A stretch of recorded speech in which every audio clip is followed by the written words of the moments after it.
أعزائي المشاهدين، مرحبا بكم. كيف عاملين؟ لاباس عليكم؟ كنتمنى تكونوا مزيانين مع راسكم. كيف نتوما مع الحرارة حنا عندنا في طنجة هاد العام جات مجهدة.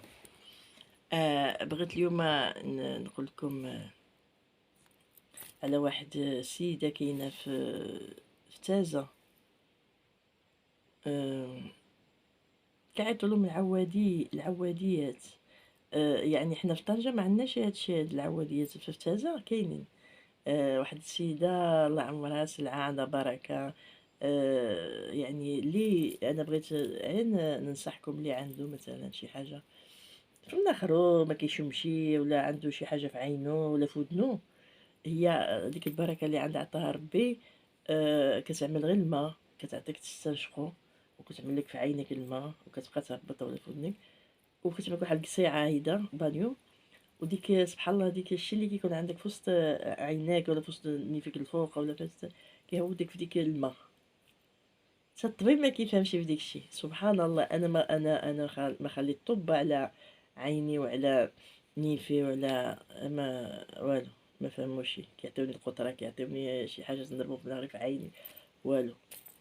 خسرت الفلوس بصح والو. هي سبحان الله العظيم، هي كاينه في تازة، في الكوشه معروفه.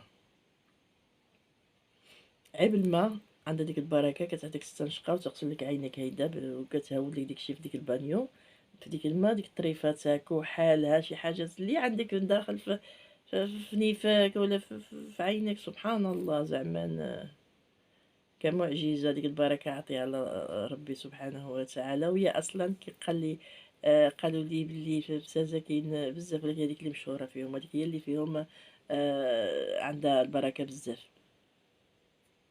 كنصحكم ملي تمشيو لشي واحد اللي عنده شي حاجة في شي خشوشات، شي حاجات في عينو داخلين، شي حاجات كيحس بهم، شي حاجات في نيفو، في وسط راسو، في وسط ودنو، يمشي عندها نصيحة لوجه الله، يسقسي على العوادية في الكوشة.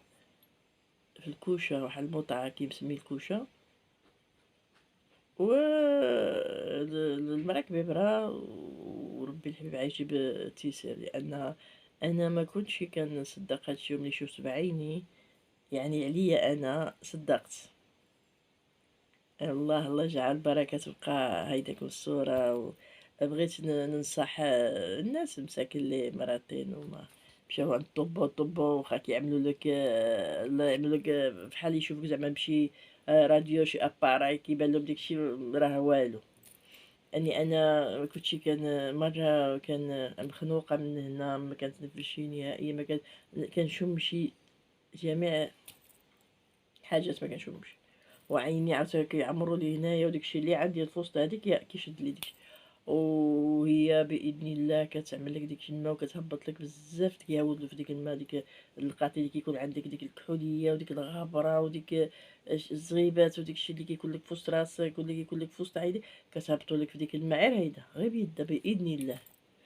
يا هذا اخوتي خواتاتي، بغيت ندي الاجر ونقول لكم سقسيو على السيدة العوادية اللي في الكوشة في تازة، وربي الحبيب يفتح عليكم، يتحيد لكم داكشي اللي عندكم في وسط عينكم ولا في وسط نيفكم ولا في وسط ودنكم بإذن الله.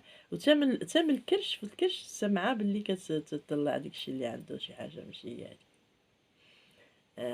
احنا باقي عندنا البركة د الأولياء والناس الصالحين، اللي كيداويو بهاد الطريقة هادي بلا أطباء، لأن لي زوفتالمو الطب د العين ولا الطب د اللوغ ديال الودنين وديال الأنف أنا ما عملوا لي والو. غير كيخفولك شوية. ما هادي تبارك الله كتزولك بزاف د الحاجات، يعني كتفتح لك مزيان لا نيفك ولا بطريقة غير بالماء عادي. سبحان الله العظيم. حتى شي عاد نفتحو البركة ديالنا. أنا كنصحكم وصافي تمشيو لعندها في الكوشة. كنتمنى تعملوا لنا تبارطاجيو الفيديو، تعملوا لنا المشاركة ديالكم. ان شاء الله هذا الشيء يعني فضل وليس أمرًا كما كيقولوا. جزاكم الله خير، يوم سعيد، بسلامة.